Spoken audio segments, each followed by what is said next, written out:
Welcome to this session. आज मैं आपके लिए लेकर आई हूँ जीएस के एमसीक्यूज, जिसमें हमारा फर्स्ट क्वेश्चन है मौर्य साम्राज्य के संबंध में निम्नलिखित कथनों पर विचार कीजिए। पहला ऑप्शन है चंद्रगुप्त मौर्य ने नंद वंश को पराजित कर मौर्य वंश की स्थापना की।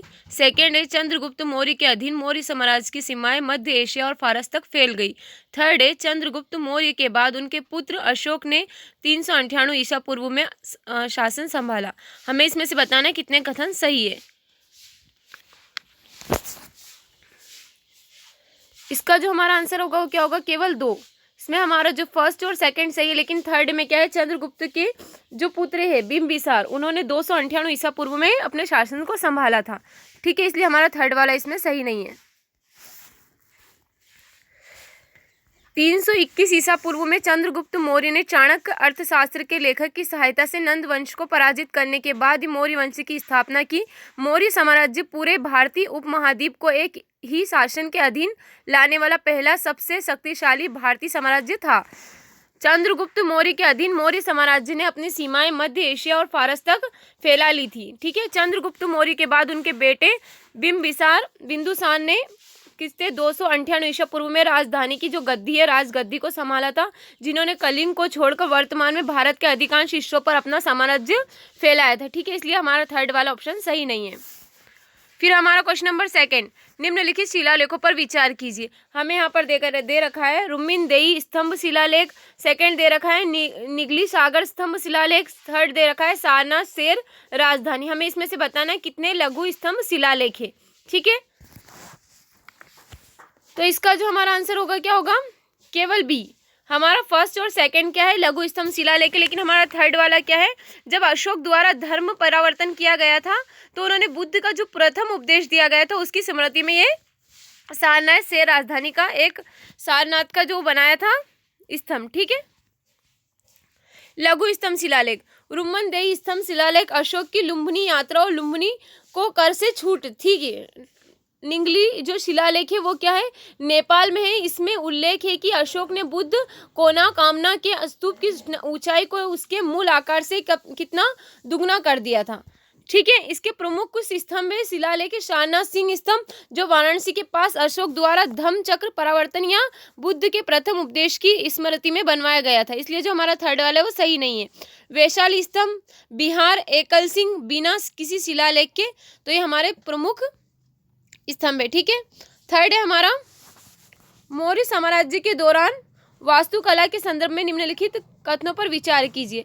फर्स्ट है हमारा चीनी यात्री फायान ने मौर्य साम्राज्य के महलों को मानव जाति की महानतम कृतियों में से एक बताया था। सेकेंड है यूनानी इतिहासकार मेग्नेस्थिस ने जो मौर्य महलों को ईश्वर प्रदत्त स्मारक कहा है। तो हमें इसमें से बताना है कितने कथन सही है।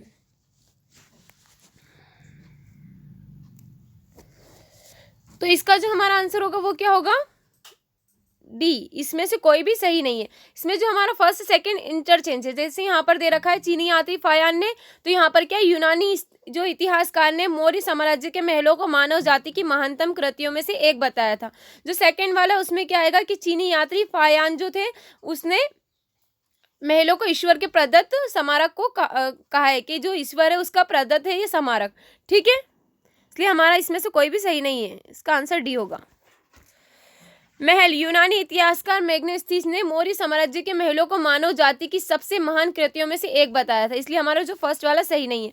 सेकेंड है यूनानी इतिहासकार मेग्नेस्थिस ने मौर्य साम्राज्य के महलों को मानव जाति की सबसे महान कृतियों में से एक बताया था, और चीनी यात्री फायान ने मौर्य महलों को ईश्वर का प्रदत्त स्मारक कहा है।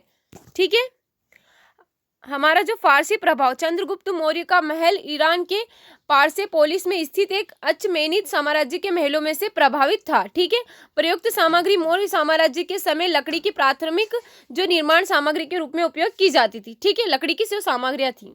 ठीक है, फोर्थ वाला है मौर्य स्तंभों के निम्नलिखित भागों और उनकी सापेक्ष स्थिति पर विचार कीजिए। हमें यहाँ पर फर्स्ट दे रखा है सोफाट स्तंभ का आधार बनाता है कैपिटल जो एबेकस के ऊपर स्थित है।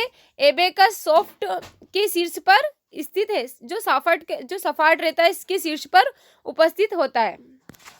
तो हमें यहाँ पर बताना है इसमें से कितने कथन सही है। तो इसका जो हमारा आंसर होगा क्या होगा, सी। इसमें सभी तीनों सही है। जो साफाट रहता है वो कहाँ पर रहता है, स्तंभ का आधार बनाता है। जो कैपिटल रहता है वो क्या है, एबेकस के ऊपर स्थित रहता है, और एबेकस क्या है, साफाट के शीर्ष पर स्थित होता है। तो इसलिए हमारा तीनों ही इसमें सही है। देखो जो साफाट रहता है वो क्या रहता है, स्तंभ का ठोस आधार जो संरचना के अन्य हिस्सों को समर्थन करता है। एबेकस जो साफाट रहता है, शीर्ष पर स्थित एक सजावटी तत्व जो मध्यस्थ की भूमिका निभाता है। कैपिटल एबेकस के ऊपर स्थित शीर्ष भाग जिसे आमतौर पर नक्काशीदार डिजाइनों से अलंकृत किया जाता है। इसलिए हमारे जो तीनों ये मौर्य स्तंभ का घटकों और उनकी सापेक्ष स्थिति का सटीक वर्णन करते हैं। ठीक है, अब हमारा क्वेश्चन नंबर 5, मौर्य और फारसी अचमेनियन स्तंभों के संदर्भ में निम्नलिखित कथनों पर विचार कीजिए। हमें इसमें से बताना है कितने कथन सही है। फर्स्ट हमारा ऑप्शन है, मौर्य अचमेनिद स्तंभों को में पॉलिश किए गए पत्थरों का उपयोग एक सामान्य विशेषता थी। सेकेंड है, स्तंभों पर घोषणाएं अंकित करने की मौर्य परंपरा फारसी स्तंभों से प्रेरित मानी जाती है। थर्ड है, दोनों साम्राज्यों के अभिलेखों की शैली तीसरे व्यक्ति में शुरू होती है और धीरे धीरे पहले व्यक्ति में बदल जाती है। इसमें हमें कितने कथन सही है ये बताना है। तो इसका जो हमारा आंसर होगा वो क्या होगा, सी। सभी तीनों ही इसमें सही है। ठीक है, इसके बारे में हम डिटेल में पढ़ते हैं। पॉलिश किए गए पत्थर और आकृतियां, मौर्य और अचमेनियन स्तंभों में पॉलिश किए गए पत्थरों का उपयोग किया जाता था। ठीक है, साथ ही कमल जैसे समान मूर्तिकला रूपांकन को भी शामिल किया गया था। इसलिए जो हमारा फर्स्ट वाला सही है। घोषणाएं, स्तंभों पर घोषणाएं बुद्ध भिक्षु शिक्षाओं और दरबारी आदेशों से संबंधित अंकित करने का मौर्य विचार फारसी स्तंभों से उत्पन्न हुआ था। थर्ड है, व्यक्ति तीसरा व्यक्ति, दोनों साम्राज्यों के अभिलेखों की शैली तीसरे व्यक्ति में शुरू होती है और धीरे धीरे पहले व्यक्ति में बदल जाती है। इसलिए जो हमारा कथन थर्ड है वो भी सही है। हमारा क्वेश्चन नंबर 6 है, निम्नलिखित में से किस पर्वत दर्रे का उपयोग मैसेडोनिया के सिकंदर की सेना ने भारत पर आक्रमण करने के लिए किया था। हमें बताना इसमें से कितने कथन सही है, इसमें से कौन सा सही है। ठीक है, इसमें हमारा कौन सा वाला सही है। तो इसका जो हमारा आंसर होगा क्या होगा, खैबर दर्रा। किसका, खैबर दर्रा का इन्होंने उपयोग किया था। ठीक है, यूनानियों ने भारत पर कई बार आक्रमण किया, जिसकी शुरुआत कब हुई थी, 327 से 326 ईसा पूर्व के बीच सिकंदर महान की विजय से हुई। ठीक है, सिकंदर ने तक्षशिला, आज का जो पाकिस्तान में, यूनानी सेना छोड़ दी है, जहां से उन्होंने 316 ईसा पूर्व तक इस क्षेत्र पर शासन किया था।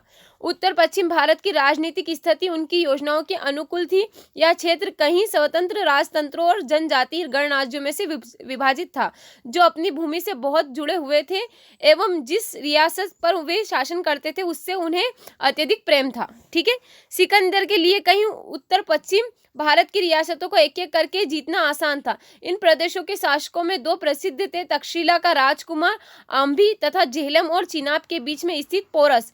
इन दोनों ने मिलकर सिकंदर की सेना के आगे बढ़ने का प्रभावी ढंग से विरोध किया, लेकिन वे संयुक्त मोर्चा नहीं बना सके। खैबर दर्रा असुरक्षित रह गया। ईरान पर विजय के बाद सिकंदर काबुल चला गया, जहां से उसने 326 ईसा पूर्व में खैबर दर्रे के माध्यम से भारत की ओर कुछ किया। सिंधु तक पहुंचने में उसे 5 महीने लगे थे। ठीक है, इसलिए जो हमारा ऑप्शन नंबर इसमें बी सही है। अब हमारा आता है क्वेश्चन नंबर 7, भारतीय संविधान की 6वीं जो अनुसूची है उसके संदर्भ में हमें बताना है कितने कथन सही है। तो हमारा जो पहला ऑप्शन है वो क्या है, इसमें 4 पूर्वोत्तर राज्य जैसे कि असम, मेघालय, त्रिपुरा और मणिपुर में जनजातीय क्षेत्रों के प्रशासन के लिए विशेष प्रावधान शामिल है।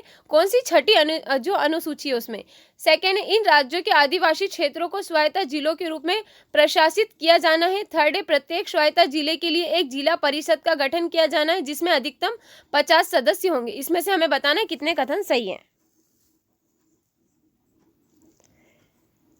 तो इसका जो हमारा आंसर होगा क्या होगा, केवल 2। इसमें जैसे हमारा जो सेकंड वाला है वही सही है, लेकिन इसमें जो फर्स्ट वाला दे रखा है इसमें 4 जो राज्य है वो कौन कौन से, असम, मेघालय, त्रिपुरा और कौन सा दे रखा है इसमें, मणिपुर। ठीक है, इसमें हमारे इस प्रत्येक स्वायत्त जिले के लिए एक परिषद का गठन किया जाना था। तो इसमें कितने सदस्य होते हैं, 30 सदस्य होंगे। ठीक है, इसलिए इसमें सिर्फ हमारा सेकंड वाला ही सही है। देखो हम यहाँ पर डिटेल में पढ़ते हैं। जो 6ठी जो अनुसूची है उसमें भारतीय संविधान के कौन से अनुच्छेद 244(2) के तहत 4 पूर्वोत्तर राज्य असम, मेघालय, त्रिपुरा और मिजोरम में जनजातीय क्षेत्रों के प्रशासन के लिए विशेष प्रावधान शामिल है। ठीक है, तो इसलिए जो हमारा फर्स्ट वाला सही नहीं है उद्देश्य, इसका उद्देश्य जनजाति भूमि और संसाधनों की सुरक्षा करना तथा इनका गैर जनजाति संस्थाओं को हस्तांतरण रोकना और यह जनजाति समुदाय को शोषण से भी सुरक्षा प्रदान करना था। यह उनकी सांस्कृतिक और सामाजिक अस्मिता को बरकरार रखने में तथा उनका प्रोत्साहन सुनिश्चित करता था। ठीक है। स्वायत्त जिले और क्षेत्र, इन राज्यों के जनजाति क्षेत्रों का प्रशासन जो स्वायत्त जिलों के रूप में किया जाता था। राज्यपाल के पास स्वायत्त जिलों को व्यवस्थित करने, पुनर्गठित करने और सीमाओं अथवा नामों में परिवर्तन करने की शक्ति थी। किसके पास? राज्यपाल के पास। ठीक है। जिला और क्षेत्रीय परिषद, इसके तहत प्रत्येक स्वायत्त जिले के लिए अधिकतम 30 सदस्यों का एक जिला परिषद का गठन किया जाना है, आवश्यक है। इसमें राज्यपाल द्वारा नामित सदस्यों की अधिकतम संख्या कितनी है? 4 है, जबकि शेष का चयन वयस्क मताधिकार के आधार पर किया जाएगा। ठीक है। पहले तो राज्यपाल कितने? 4 नामित सदस्य चुनेगा, फिर उसके बाद में क्या होगा? वयस्क मताधिकार होगा, और फिर उसके बाद में यहाँ पर सदस्य चुने जाएंगे। ठीक है। इसलिए हमारा थर्ड वाला भी सही नहीं है। अब हमारा क्वेश्चन नंबर 8, सकल मूल्य वर्धित जीवीए के संबंध में निम्नलिखित कथनों पर विचार कीजिए। इसका जो हमारा फर्स्ट ऑप्शन है वो क्या है? जीवीए उत्पादकों द्वारा उत्पादन के दौरान वस्तुओं और सेवाओं में जुड़े गए मूल्य संवर्धन को मापता है। सेकेंड है, इसकी गणना समग्र आउटपुट इनपुट की लागत जोड़कर की जाती है। थर्ड है, यदि हम जीवीए से मूल्यह्रास को घटाते हैं तो हमें निवल वर्धित मूल्य एनवीए प्राप्त होता है। हमें इसमें से बताना है कितने कथन सही है।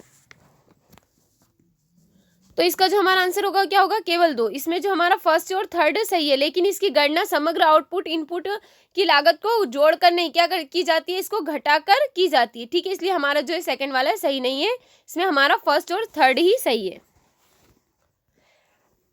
सकल मूल्य वर्धित जीवीए उत्पादन के दौरान उत्पादक द्वारा वस्तुओं और सेवाओं के मूल्य में किया संवर्धन जीवीए द्वारा आंका जाता है। ठीक है। फर्स्ट वाला सही है हमारा। इसकी गणना कुल आउटपुट इनपुट से मध्यवर्ती खपत की लागत को घटाकर की जाती है, इसलिए जो हमारा सेकंड वाला सही नहीं है।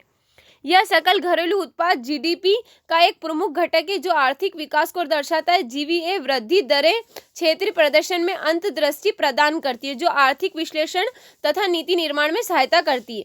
जीवीए जीडीपी प्लस उत्पादों की जो सब्सिडी होती है, उत्पादों को जो का कर होता है, इनको मिलाकर की जाती है। ठीक है। सबसे पहले क्या होता है? जीडीपी प्लस उत्पादों पर सब्सिडी और फिर माइनस उत्पादों पर कर। ठीक है।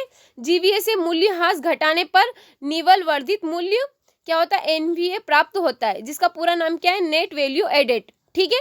एनवीए मध्यवर्ती खपत, स्थिर पूंजी की खपत दोनों के मूल्यों को घटाकर आउटपुट का मूल्य है। ठीक है। इसलिए हमारा थर्ड वाला भी सही है। अब हमारा क्वेश्चन नंबर 9, शून्य काल के संदर्भ में निम्नलिखित कथनों पर विचार कीजिए।